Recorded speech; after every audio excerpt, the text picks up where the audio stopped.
Mendingan minta sang ahli untuk taruh kendali. Minta Roh Kudus untuk kuasai lidah kita.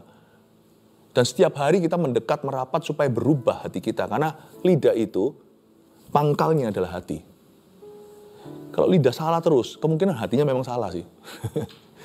Jadi yang perlu diperbaiki itu bukan lidahnya, hatinya. Hai saudara-saudara, kata Yakobus, rendah hatilah. Belajar seperti Yesus, aku rendah hati dan lemah lembut. Biasanya itu 90% akan selesai. Kalau hati kita beres, lidah kita beres.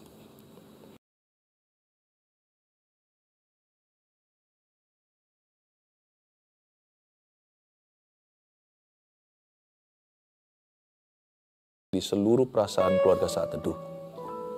Tuhan, kami serah diri. Terjadilah kehendak-Mu. Dan kami mau selaras dalam hidup ini dengan apa yang ada di hati Bapa saat ini. Sembunyikan hamba-Mu di balik salib-Mu saat hamba-Mu mengoreksi, membangun, memberi instruksi kepada umat-Mu. Termasuk firman ini adalah untuk hamba juga. Terima kasih Tuhan, jagai kami, berjaga-jagalah di hati kami, dan di pintu mulut kami. Supaya apa yang kami katakan senantiasa memuliakan Tuhan, dan biarkan Roh Kudus yang tuntun hidup ini. Berkati Tuhan. Dalam nama Yesus, haleluya. Amin.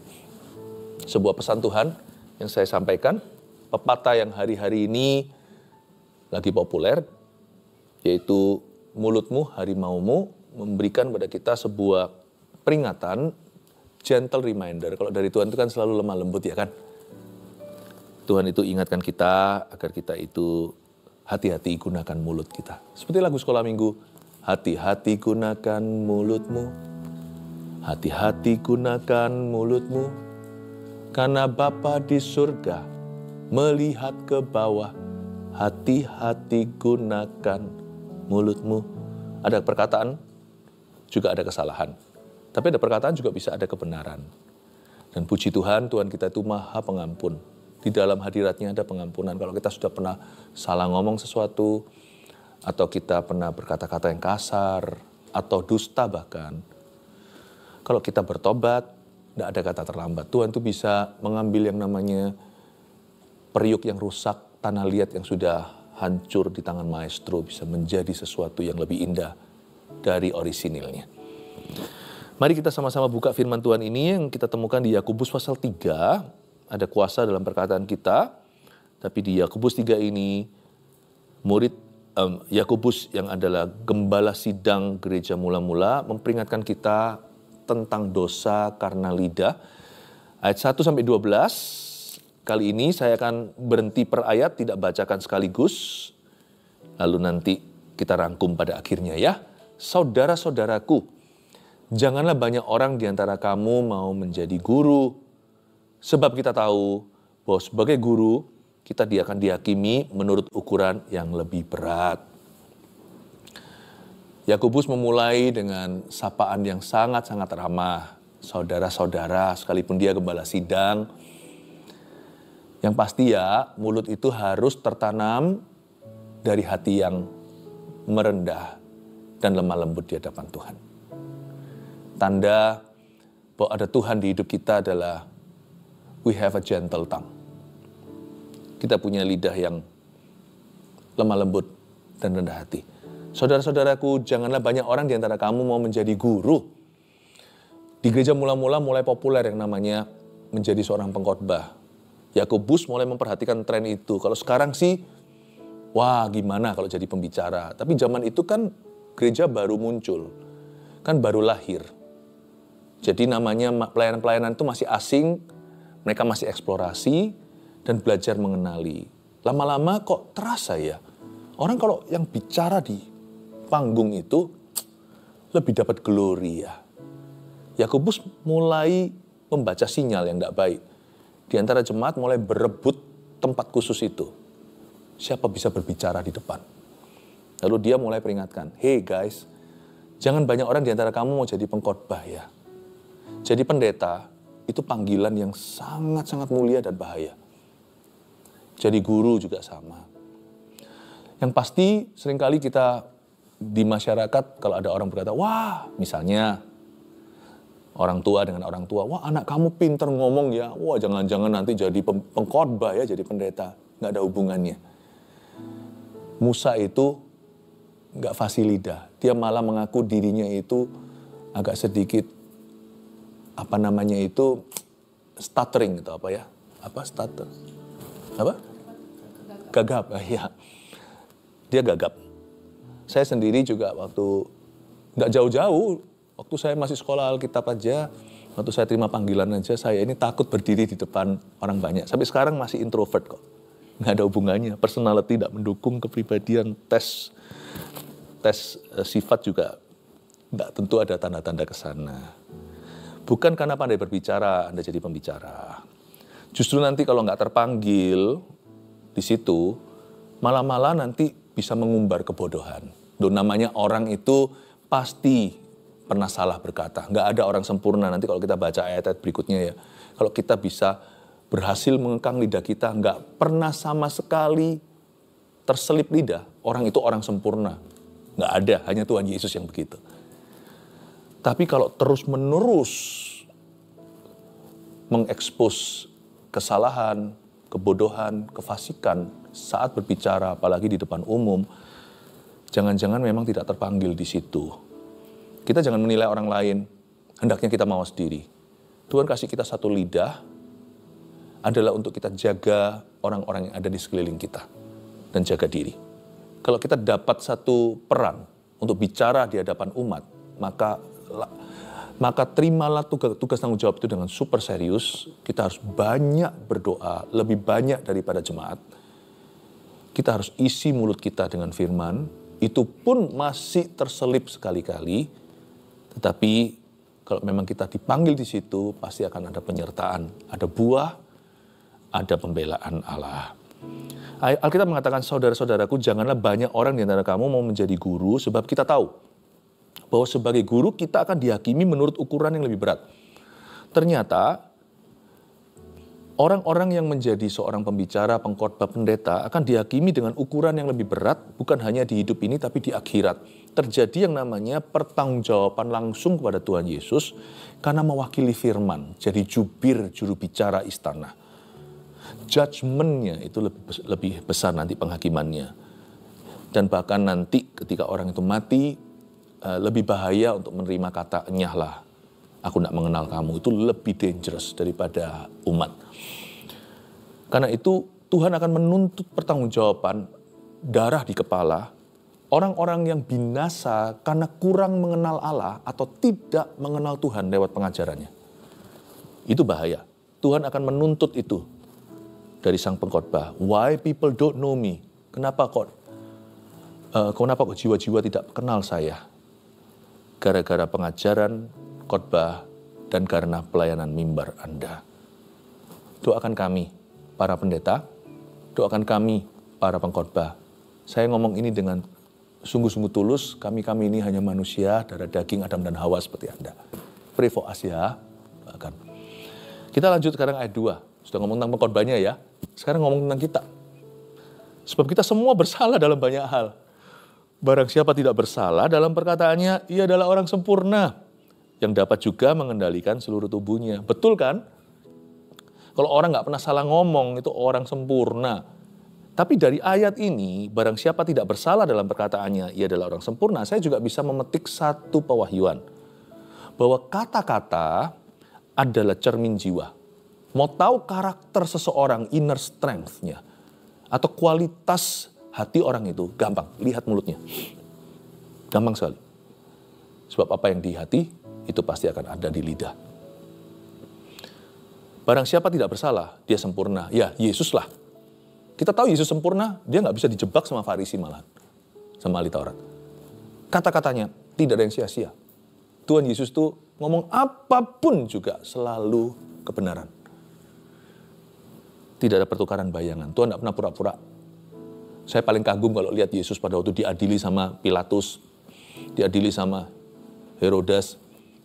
Itu mau coba diskakmat dari sudut manapun juga, Yesus selalu punya jawaban yang memang dari hati Bapa dan ada di pikirannya Bapa.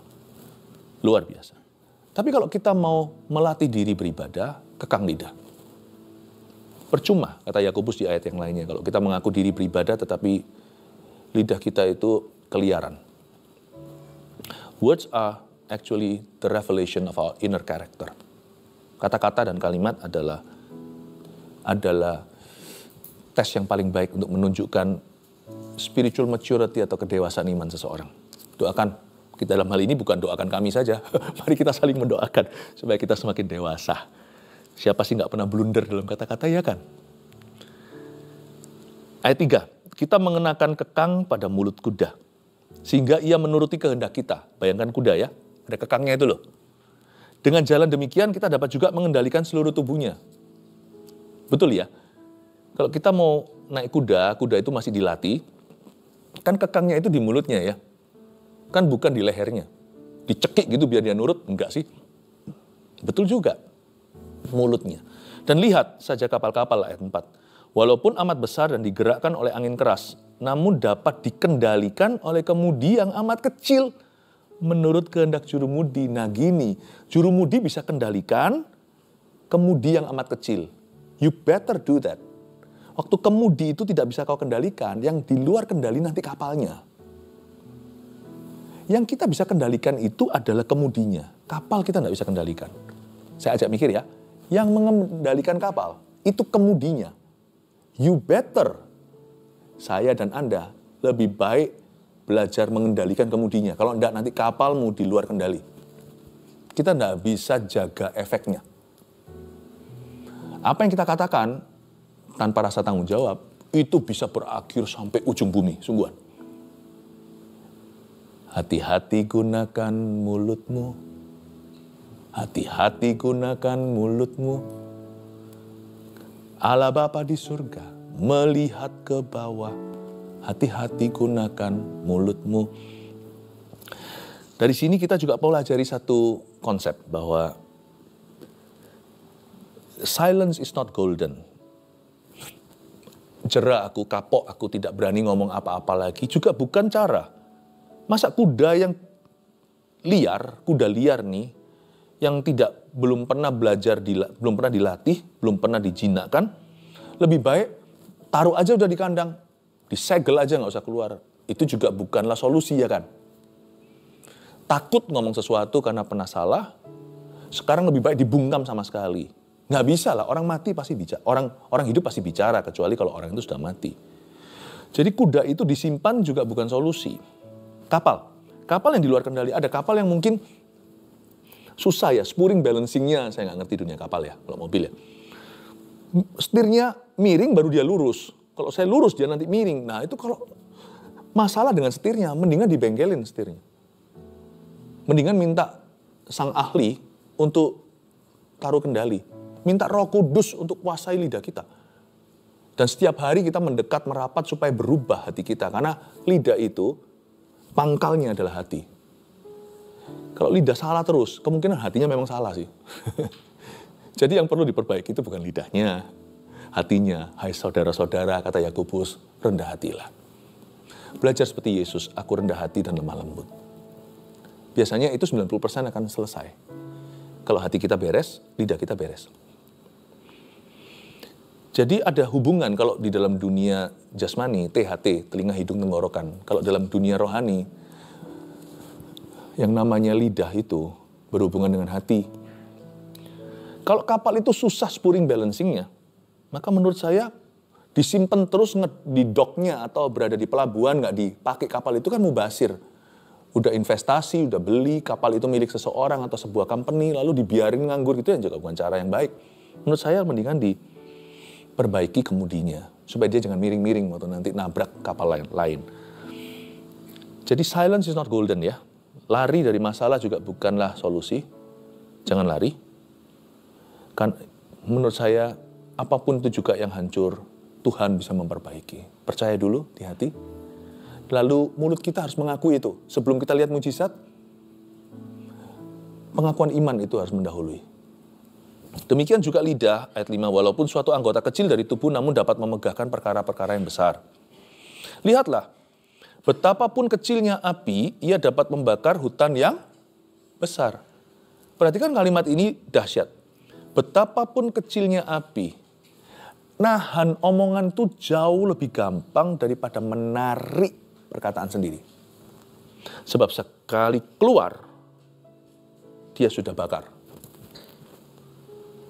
Jadi kita tahu bahwa lidah itu dahsyat sekali, luar biasa. Betapapun kecilnya api, dia membakar hutan yang besar. Masalahnya kalau hutan terbakar cuma saya saja yang kena kebakaran itu saya yang hangus. Tapi kalau orang lain hangus karena saya. Dan semua ciptaan Allah, semua yang innocent, yang tak bersalah. Apakah lidah itu seberkuasa itu? Yes. Makanya itu Tuhan pada waktu Pentakosta turunkan apa? Kaki api, tangan api, kepala api. No, lidah api. Mari kita lihat ayat 5. Lidah pun adalah api. Wow. Ia merupakan suatu dunia kejahatan dan mengambil tempat di antara anggota-anggota tubuh kita sebagai sesuatu yang dapat berpotensi dapat menodai seluruh tubuh dan menyalakan roda kehidupan kita, sedang ia sendiri dinyalakan oleh api neraka. Di ayat 5 saya ada garis bawahi di Alkitab saya. Lidah pun adalah api, saya garis bawahi. Lalu kalimat terakhir dari ayat itu, sedang ia sendiri dinyalakan oleh api neraka, saya garis bawahi. Dalam Alkitab saat teduh pribadi saya kasih pertanyaan pada diri saya yang akan selalu menjadi pertanyaan hidup saya, dan tiap hari harus saya jawab dalam hadirat Allah. Hari ini saya milih apa? Lidah pun adalah api, saya garis bawahi. Lalu kalimat terakhir, sedang ia sendiri dinyalakan oleh api neraka. Saya punya pilihan. Lidah saya itu lidah api Pentakosta, dikuasai Roh Allah, atau lidah saya adalah lidah api yang dinyalakan oleh api neraka. Api Pentakosta atau api neraka. Gak bisa netral. Lidah gak bisa netral, percayalah saya. Dia hanya netral kalau dia tidak didengungkan, tidak dibunyikan. Bahkan Amsal pun sangat-sangat mendarat. Dia berkata, orang bodoh kalau diam dikira bijaksana. Tapi kan nggak mungkin, kecuali dia bisu, dia pasti perlu bicara. Orang yang tidak bisa bicara karena bisu dari lahir pun tetap ada gerak-gerik tangan, bahasa isyarat. Jadi lidah kita itu api. Pilih api Roh Suci atau api neraka yang menyulutnya. Saya tidak mau dihakimi dan diadili karena saya karismatik dan Pentakosta. Sebab saya berbahasa roh bukan untuk sok-sokan. Kalau saya dengan jemaat berbahasa lidah seperti tadi atau seperti dalam ibadah, itu kami berdoa secara korporat, kami masing-masing mencurahkan hati kami sendiri-sendiri, meskipun di ruang keluarga. Gereja itu kan ruang keluarga, waktu kita bicara sama Bapa kami yang ada di dalam sorga. Saya punya kebiasaan untuk berbahasa roh. Itu karunia yang saya telah terima sejak tahun 90 sekian. Sebelum saya bangun tidur, saya berbahasa lidah sekian puluh menit. Kalau saya berhasil serahkan nahkoda, kemungkinan besar seluruh tubuh saya itu akan nurut sama Tuhan. Makanya saya memulai hari-hari saya, aktivitas saya tiap hari dengan doa dulu dan doa di dalam roh. Lalu setelah saya curah, saya buka Alkitab, baca ayat per ayat, malahan pasal demi pasal. Isi peluru kalau tadi saya lidah api. Dan itu membantu loh. Karena saya dulu orangnya itu, mungkin kalau ngomong itu bisa menyakiti. Puji Tuhan, sekarang sudah lebih jarang, saya nggak ngaku-ngaku. Tapi paling tidak lewat lidahku, Tuhan memberiku lidah seorang murid sehingga lewat perkataanku orang lain mendapat semangat. Dulu kata-kata saya saya ingat waktu saya belum kenal Tuhan, belum lahir baru ya, meskipun udah Kristen dari dulu. Setiap kalimat itu mesti ada censorship-nya. Mesti ada sumpah serapa dan mesti ada bahasa cursing-nya. Pasti. Setiap kalimat itu ada 1-2. Itu sudah jadi kebiasaan nih. Dan saya susah meninggalkan. Itu sudah darah dan daging sejak saya sekolah. Apa-apa selalu ada kebun binatangnya lah gitulah. Nggak tentu ada nama hewan. Tapi pokoknya mulut saya itu penuh dengan kotoran. Sekarang, puji Tuhan, itu bukan lagi lifestyle saya, gaya hidup saya. Itu semua diubah karena Roh Kudus dalam hidup saya. Jadi saya tidak mau dihakimi, diadili orang karena saya berbahasa roh. Kalau ada orang tertentu merasa tidak perlu, ya nggak apa-apa. Tapi saya membutuhkan, karena saya tidak serohani orang-orang tersebut mungkin. Saya ini orang berdosa. Saya butuh Roh Kudus untuk bantu saya. Dan karunia ini adalah bala bantuannya. Ayat 7. Semua jenis binatang liar, burung-burung, serta binatang-binatang menjalar, dan binatang-binatang laut dapat dijinakkan dan telah dijinakkan oleh sifat manusia. Oke, bisa. Manusia itu pinter soalnya. Kristen atau bukan, ilmu pengetahuan. Tapi anehnya, kalau sudah sifat dasar orang, kalau hewan, binatang buas pun bisa ditaklukkan, tapi kalau sifatnya sendiri nggak bisa, apalagi lidahnya. Tapi tidak seorang pun yang berkuasa menjinakkan lidah, sinful nature. Atau inilah yang namanya dasar dosa. Ia adalah sesuatu yang buas dan yang tak terkuasai dan penuh racun yang mematikan. Wih, kalimat ini dahsyat. Lidah itu bisa menjadi sesuatu yang buas, tak lepas kendali, penuh racun yang mematikan, baik lidah emosi, atau kadang-kadang sengaja dan tidak sengaja. Saya percaya, tanpa saya sengaja, sekalipun saya sudah menjaga, pasti masih ada orang yang terluka. Mungkin kadang-kadang kita lagi bercanda, kurang sensitif, kurang peka sama perasaan orang saat itu, hari itu. Kita nggak tahu, pastilah kita nggak akan lepas dari kesalahan. Tapi ketika Roh Kudus tinggal dalam diri kita, kita akan lepas dari kesengajaan. Sesuatu yang buas, yang tak terkuasai dan penuh racun yang mematikan. Saya waktu merenungkan ayat 8, saya mengambil kesimpulan bahwa hampir-hampir nggak ada dosa yang bisa terpikirkan yang tidak melibatkan lidah. Baik itu ngamuk, membunuh, baik itu mencuri, pasti ada suatu dusta, bohongnya, bohong asli, bohong putih. Hampir nggak ada sebuah dosa yang tidak melibatkan perkataan. Selingkuh bukan hanya tindakan seksual. Pasti ada teman tapi mesra, pasti sudah ada flirting dan sudah ada serempet-serempet kata-kata. Pasti buka celah dalam perkataan. Dan pasti ada kata-kata kalimat yang menjerumuskan. Gak ada yang langsung, itu gak ada. Gak ada. Keserakahan, pasti ada iming-imingan. Hampir gak ada kata-kata. Hampir gak ada dosa yang tidak melibatkan perkataan. Makanya ia adalah sesuatu yang buas. Penuh racun. Ayat 9. Dengan lidah kita memuji Tuhan Bapa kita. Dan dengan lidah kita mengutuk manusia yang diciptakan menurut rupa Allah. Ya, dari mulut yang satu keluar berkat dan kutuk. Hal ini saudara-saudaraku tidak boleh demikian terjadi. Ayat 9 ada dua pemakaian yang bertolak belakang. Yang satu pemakaian tertinggi untuk sebuah lidah. Yaitu untuk memuji Allah. Memuji Allah Bapa kita dan Tuhan Yesus Kristus. Itu adalah the highest use, the highest good. Kebaikan terbaik yang bisa terjadi lewat lidah kita. Bukan memuji orang, ya, bukan menguatkan orang lain yang lagi putus asa, memberi semangat. Itu iya. Tapi yang the highest, yang tertinggi adalah memuji Tuhan Allah kita.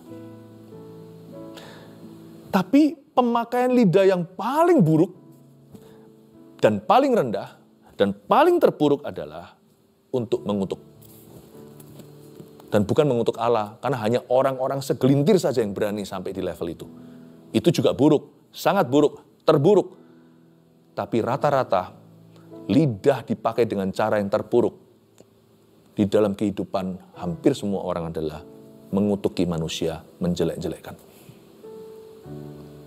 Ingatlah bahwa lidah seperti itu tidak ada Roh Kudus di dalamnya, dan itu bahaya dihinggapi setan, dan itu bisa menjalar bakar seluruh hutan. Dengan lidah kita memuji, itulah pemakaian tertinggi. Dan dengan lidah kita mengutuk, bukan Tuhan, manusia. Itulah the lowest evil, kejahatan yang paling rendah. Bukan rendah itu yang paling ringan, yang paling jelek, itu mengutuk sesama kita. Dari mulut yang satu keluar berkat dan kutuk. Hal ini tidak boleh terjadi demikian. Dengan kata lain, kalau sampai ditemukan dua hal ini di lidah yang sama, memuji Allah dan mengutuk manusia, berarti salah satu dari lidah itu bohong. Dan selalu yang baik itulah dustanya. Paham ya? Coba saya. Kalau semuanya dari mulut saya berkata, puji Tuhan. Lalu detik kemudian saya berkata, aku kutuki teman saya. Atau saya bahkan mengutuki musuh saya. Keluarkan kata-kata yang sifatnya bukan hanya menghakimi, tapi juga mendoakan yang bukan-bukan. Apalagi pembunuhan karakter secara sengaja, baik itu lewat mulut atau ketikan misalnya. Kalau mulut yang sama barusan berkata puji Tuhan di dalam gereja, lalu keluar mengatakan hal yang bertentangan, maka yang di gereja tadi itu bohong. Karena ketika air bersih dan air keruh dijadiin satu, air keruh tidak jadi bersih. Air bersih jadi keruh. Jadi yang baik itu pasti bohong. Yang jahat itu asli. Sebab kalau memang Tuhan tinggal di dalam diri seseorang, Tuhan tidak mau dimadu, nggak bisa Tuhan sekamar dengan roh jahat. Kalau ada Roh Kudus, yang keruh pasti pergi. Kalau memang ada Roh Allah, pasti jernih. Tidak mungkin dia akan mengutuki manusia kalau dia sudah berkata puji Tuhan di dalam gereja. Tidak bisa. Karena Tuhan tidak mau sharing. Yang mau sharing itu setan. Setan nggak keberatan. Kamu kutuki manusia, nanti kamu pergi gereja aja, ngomong puji Tuhan. Setan mau tinggal sama Tuhan. Setan mau dimadu. Setan yang ngajari selingkuh. Malah setan mendapatkan cuan.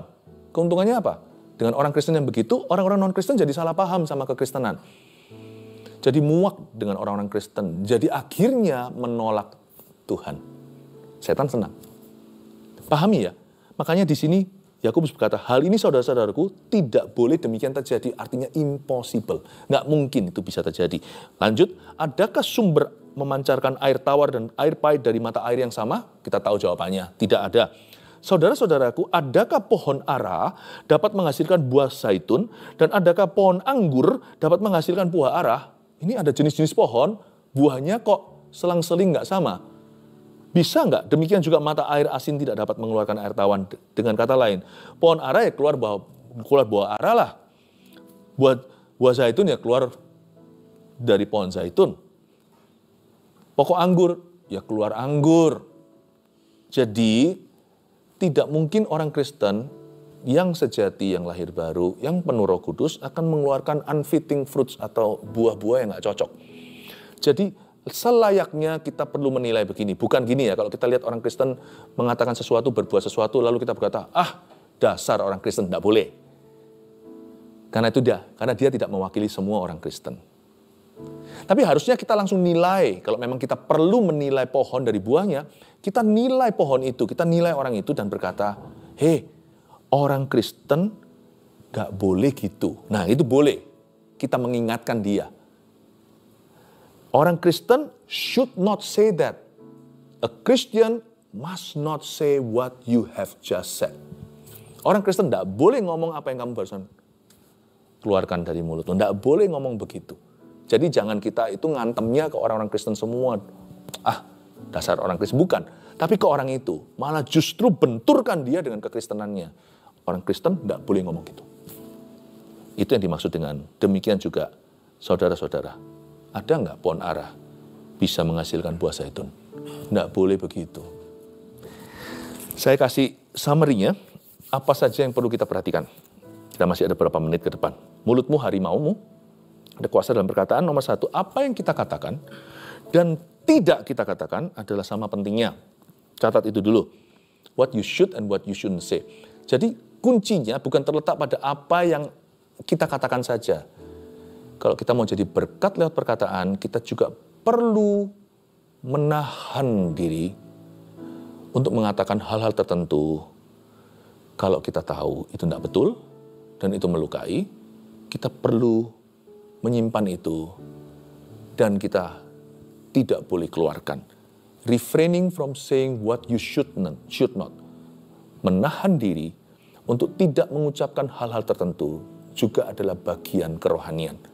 Makanya ada ayatnya lagi saya kutip di kitab Amsal. Orang yang langsung melampiaskan perasaan adalah kebodohan. Orang yang langsung mencurahkan apa yang dia pikirkan sebelum diuji di hadapan Tuhan, itu adalah sebuah kebodohan. Alkitab juga mengatakan, silahkan marah, gitulah ya bahasa sehari-hari ini. Tapi dalam marahmu jangan kau berbuat dosa. Jangan marah. Sebab amarah itu tidak mengerjakan kebenaran, malah justru akan jatuh dalam perangkap setan. Apa yang kita katakan dan tidak kita katakan adalah sama pentingnya. Kepingin rasanya keluarkan unek-unek seketika itu juga. Misalnya, kalau kita lagi emosi, langsung di depan keluarga kita, langsung semprot saja siapapun yang kita rasa patut mendapatkan omelan kita. Contohnya, nanti kalau kita diingatkan, orang yang mengingatkan kita juga kena semprot sekalian, karena memang kita sudah tersulut, ya kan? Makanya Tuhan bilang jangan marah, karena itu tidak mendatangkan kebaikan dan tidak mengerjakan kebenaran. Nah, bahaya. Kalau kita langsung mikir sesuatu, langsung kita keluarkan, nggak tentu kita betul soalnya. Kalau kita lebih tenang, kemungkinan nanti kita bisa mengucapkan yang benar. 2, jagalah perkataan, sebab kita tidak bisa kendalikan efeknya. Nah, ini perlu diperhatikan. Lebih baik kita kendalikan kemudinya. Sebab kalau kapalnya sudah luar kendali, kita tidak bisa apa-apa. Efek perkataan yang sudah keluar itu tidak dalam kontrol kita. Tetapi lidah di dalam kendali kita. Karena lidah ada di dalam mulut kita. Jagalah perkataan. Misalnya kata-kata yang sifatnya memecah belah. Orang yang mengutarakannya, setelah selesai, misalnya kita gosip ria, kita ceritakan kejelekan seseorang. Nanti kita baikan sama orang yang kita jelekkan, tapi udah terlanjur kita beritahu teman. Kita nggak apa-apa, mereka ada sesuatu setelah itu. Divisive words, kata-kata yang memecah belah, nggak segampang itu di-solve langsung luntur. Itulah sebabnya, janganlah dengan mudah, misalnya papa mama lagi nggak enakan, langsung aja mamanya curhat sama anaknya. Padahal itu urusan orang tua. Papa mama sudah mari, sudah selesai. Anak rusak figur ayahnya. Atau sebaliknya. Divisive words, hati-hati. Ya tahulah, nanti kan Tuhan bisa ampuni. Ya ngerti. Tapi sudah ada goresan yang nggak bisa hilang. Memori itu kan nggak sirna. Kecuali kita gila. Kalau kita waras kan kita masih ingat. Angry words, kata-kata marah. Misalnya suami istri lagi, sekali lagi. Kalau gimana? Cerai gitu ya. Misalnya. Nanti sudah selesai. Semua masalah itu ada tanggal kadaluarsanya. Tapi kata cerai itu membuka pintu. Oh, jadi bisa ya. Itu tidak menyelesaikan masalah. Masalah itu selesai memang, tapi itu menciptakan masalah baru, bahwa ada sesuatu yang renggang. Mulai hari itu, pasangan suami istri tidak bisa serekat itu lagi, karena mereka merasa pintu belakangnya ada. Angry words, be careful. Kadang-kadang kita mengucapkan sesuatu yang kita sesali. Misalnya kita langsung bodoh-bodohin atau apa. Nanti setelah itu kita menyesal. Tapi kadang-kadang kita gengsi, tidak berani kata sorry. Tapi kita tahu damage is done. Saya tahu yang namanya goresan itu mesti ada. Tapi mari kita sebagai hamba-hamba Allah dalam hidup ini, jangan dari kita. Dari dunia aja. Ingat ya, Yesus tidak pernah mencobai. Itu setan. Jangan kita jadi pencobaan sama kita. Ya. Biarkan kita jadi penyembuhnya. Saya mau jadi bagian solusi, bukan bagian problema. Jadi kalau memang ada goresan yang harus terjadi, it's not from me. Saya akan menjadi orang yang membantu goresan to heal. 3. Serahkanlah mulut kita kepada Tuhan sebagai senjata kebenaran. Ini poin terakhir. Kita harus secara sengaja. Lidah kita yang kontradiksi itu seringkali hanyalah sebagai gentle reminder untuk mengingatkan kita ini siapa, yaitu orang berdosa. Tapi itu juga menjadi pemicu untuk kita mencari Roh Kudus dan serahkan mulut kita kepada Tuhan. Baptiskan lidahku ini dengan lidah api Pentakosta. Bahasa roh bukan bahasa yang saya pakai sehari-hari waktu saya bicara dengan orang. Saya bicara ke Tuhan. Setelah itu selesai, connect. Saya bicara dengan orang lebih terkendali. Saya jadi bisa nutun kata-kata. Menurut Anda dari mana saya bisa dapat hikmat untuk menjelaskan firman ini?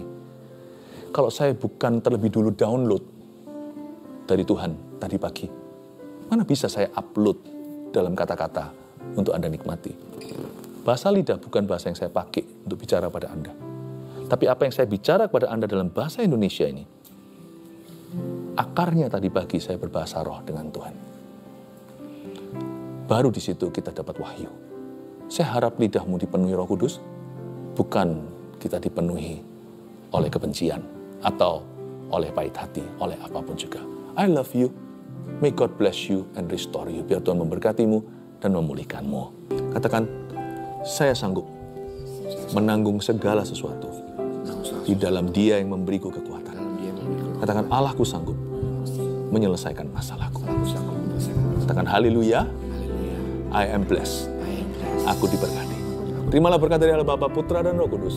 Dalam nama Yesus, haleluya, amin.